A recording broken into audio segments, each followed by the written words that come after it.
হজরত সাঈদ ইবনে যায়িদ রাদিয়াল্লাহু তাআলা আনহু। ইব্রাহিম আলাইহিস সালাম আল্লাহর খলিল, বন্ধু, আল্লাহর মনোনীত দিন প্রতিষ্ঠা করার জন্যই দুনিয়ায় এসেছিলেন। তিনি আজীবন প্রচার করেছিলেন আল্লাহর একত্ববাদের অমীয় বাণী, লা ইলাহা ইল্লাল্লাহ। তারপরে এ মহান দায়িত্ব পালন করে গেছেন তার পুত্র ইসমাইল। তাদের অন্তর্ধানের পর প্রায় ২৫০০ বছর পার হলো। অবিশ্বাস আর পাপের কালো ছায়া ছেয়ে ফেলল পুরো আরব ভূমি। অজ্ঞতা, কুসংস্কার, নরহত্যা, রাহাজানি, অবিচার, অনাচার, ব্যভিচারের আবিলতায় আচ্ছন্ন হলো আরব সমাজ। তবু এর ভেতরেও হৃদয়ে প্রভু বিশ্বাসের ক্ষীণ আলোক শিখা জ্বালিয়ে রেখেছিলেন কেউ কেউ। মক্কার যায়েদ ইবনে আমর সেই বিশ্বাসীদের একজন। তিনি অন্ধকারের মধ্যে থেকেও আরবদের কোনো গর্হিত বিবেকহীন কাজে সামিল হননি। ঘৃণাভরে বাদ দেন মূর্তি পূজা, মদ্যপান, কন্যা সন্তান হত্যা, সব কিছুরই প্রতি ছিল তার চরম বিদ্বেষ। এমনকি দেব দেবীর নামে জবাই করা পশুর মাংস খাওয়াকেও মহা পাপের কাজ মনে করতেন তিনি। এ ধরনের মাংস তার সামনে আনা হলে তিনি বলতেন, তোমাদের দেব দেবীর নামে জবাই করা গোশত আমি খাই না। একদিনের ঘটনা, যায়েদ কাবার গায়ে পিঠ ঠেস দিয়ে দাঁড়িয়ে আছেন। দেখলেন কিছু দূরে অনেক মানুষের ভিড়। কুরাইশরা কোনো একটি উৎসব পালন করছে। মেতে উঠেছে সবাই, নারী পুরুষ শিশু কিশোর সবাই। পুরুষেরা মাথায় বেঁধেছে দামি রেশমি পাগড়ি, গায়ে জড়িয়েছে মূল্যবান ইয়ামিনী চাদর। নারীরা পরেছে মূল্যবান পোশাক ও অলঙ্কার। শিশু কিশোররাও সুন্দর সাজে সজ্জিত। ধনী লোকেরা তাদের গৃহপালিত পশুদের হাঁকিয়ে নিয়ে যাচ্ছে দেবীর দিকে। দেব দেবীর নামে বলি দেবে তাদের। যায়েদ বেশ কিছু সময় ধরে এ দৃশ্যের দিকে তাকিয়ে থাকলেন, পর্যবেক্ষণ করলেন গভীরভাবে। তারপর বললেন, হে কুরাইশ গোত্রের লোকেরা, এই পশুগুলো সৃষ্টি করেছেন আল্লাহ। তিনি আসমান থেকে বৃষ্টি বর্ষণ করেন, তাদের পানি পান করান, জমিনে ঘাস সৃষ্টি করেন, তাদের আহার করান, আর তোমরা অন্যের নামে সেগুলো জবাই করো। আমি তোমাদের একটি মূর্খ সম্প্রদায় রূপে দেখতে পাচ্ছি। পাশে ছিলেন তার চাচা ওমরের পিতা খাত্তাব। ভীষণ রেগে গেলেন তিনি। রাগের সাথে সজোরে এক থাপ্পড় বসিয়ে দিলেন যায়েদের গালে। তারপর বললেন, তোর সর্বনাশ হোক। আমরা তো সব সময় তোর মুখ থেকে এ ধরনের বাজে কথা শুনে আসছি। এখন আমাদের সহ্যের সীমা ছাড়িয়ে গেছে। তারপর তিনি যায়েদকে দমন করতে উঠে পড়ে লাগলেন। দুষ্ট লোকদের লাগিয়ে দিলেন তার পেছনে। তারা নানাভাবে কষ্ট দিতে লাগলো তাকে। বাধ্য হয়ে তিনি মক্কা ত্যাগ করলেন, আশ্রয় নিলেন হেরা পর্বতে গিয়ে। তাতেও ক্ষান্ত হলো না খাত্তাব। একদল কুরাইশ যুবককে নিয়োগ করল তার প্রতি সব সময় সজাগ দৃষ্টি রাখার জন্য, যাতে তিনি গোপনে মক্কায় প্রবেশ করতে না পারেন। এমনই প্রতিকূল অবস্থায়ও আরেকবার মক্কায় ফিরে আসতে চাইলেন তিনি কয়েকজন বিশ্বাসী ব্যক্তির সাথে সাক্ষাতের উদ্দেশ্যে।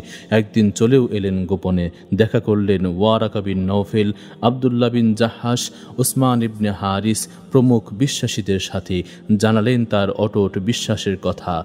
আল্লাহর কসম, আপনারা নিশ্চিত জেনে রাখুন, আপনাদের এ জাতি কোনো ভিত্তির উপর নেই। তারা দ্বীনে ইব্রাহিমকে বিকৃত করে ফেলেছে, তার বিরুদ্ধাচরণ করে চলছে। আপনারা যদি মুক্তি চান, নিজেদের জন্য একটি দ্বীন অনুসন্ধান করুন। তারপর খাঁটি দ্বীনের সন্ধানে বেরিয়ে পড়লেন চারজন, ওয়ারাকা, আবদুল্লাহ, ওসমান ও তিনি। ইহুদি, খ্রিস্টান ও অন্যান্য ধর্ম সম্পর্কে জানলেন, বুঝলেন। ওয়ারাকা বিন নওফেল খ্রিস্ট ধর্ম গ্রহণ করলেন। আবদুল্লাহ বিন জাহাস ও ওসমান বিন হারিস কোনো সিদ্ধান্তে পৌঁছাতে পারলেন না।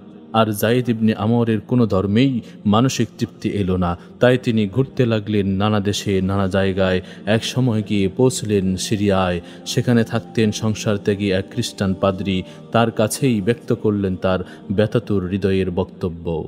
হে মক্কাবাসী ভাই, আমার মনে হয় আপনি দ্বীনে ইব্রাহিমের অনুসন্ধান করছেন।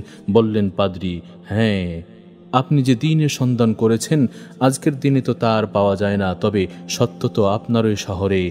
আল্লাহ আপনার বংশে এমন এক ব্যক্তি পাঠাবেন যিনি দ্বীনে ইব্রাহিমকে পুনরুজ্জীবিত করবেন। আপনি যদি তাকে পান, তার অনুসরণ করবেন, বললেন পাদ্রী। খ্রিস্টান পাদ্রীর কথা শুনে আর এক মুহূর্তও দেরি করলেন না যায়েদ।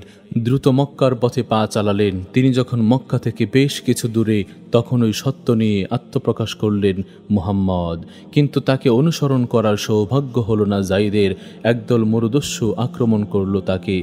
তাদের আঘাতে ক্ষত বিক্ষত হয়ে মৃত্যুর কূলে ঢলে পড়লেন তিনি। শেষ নিঃশ্বাস ত্যাগ করার পূর্ব মুহূর্তে আল্লাহর দরবারে দোয়া করলেন, হে আল্লাহ, যদিও এই কল্যাণ থেকে আমাকে বঞ্চিত করলেন, আমার পুত্র সাঈদকে তা থেকে মাহরুম করবেন না। সাঈদ তখন 19-20 বছরের যুবক। একদিন হঠাৎ শুনলেন মক্কায় মুহাম্মদ ইবনে আবদুল্লাহ এক নতুন ধর্ম প্রচার করছেন। এ সম্পর্কে এ ধর্মের সার কথা হলো আল্লাহ এক ও অদ্বিতীয়, তিনি ছাড়া আর কোনো এলাহ নেই, তিনি সব কিছুর একচ্ছত্র অধিপতি মালিক। কুরাইশদের মধ্যে তার এই তাওহীদি মতবাদ নিয়ে আলোচনা হচ্ছে উচ্চ অনুচ্চ স্বরে। ইতোমধ্যে এ ধর্ম গ্রহণও করেছেন মক্কার কয়েকজন উত্তম চরিত্রের মানুষ। সাঈদেরও এ আলোর মিছিলে আসার ইচ্ছা হলো, আর এটাই ছিল স্বাভাবিক, কেননা তিনি তো আল্লাহর একত্ববাদে বিশ্বাসী যায়েদ বিন আমরের সন্তান। প্রতিপালিত হয়েছেন সেই পিতার তত্ত্বাবধানে যে পিতা কুরাইশদের সকল জাহিলি কর্মকাণ্ডকে ঘৃণা ভরে ত্যাগ করেছিলেন, প্রতিবাদ করেছিলেন আজীবন। পিতার এমনই মানসিকতার প্রতিফলন ঘটেছিল সাঈদের মধ্যেও। তাই তো তিনি নবী মুহাম্মদকে স্বাগত জানালেন, গ্রহণ করলেন আল্লাহর মনোনীত ধর্ম ইসলাম, তার সহধর্মিনী খাত্তাবের কন্যা ফাতিমাকে সাথে নিয়ে। তাদের দুজনেরও ওসিলায় কিছুদিন পরেই আল্লাহ ইসলামের ছায়াতলে এনে দিলেন কুরাইশ বংশের বিখ্যাত ব্যক্তিত্ব ওমর বিন খাত্তাব রাদিয়াল্লাহু তাআলা আনহুকে, আর তা ইতিহাসে স্বর্ণাক্ষরে লেখা রইল চিরকাল।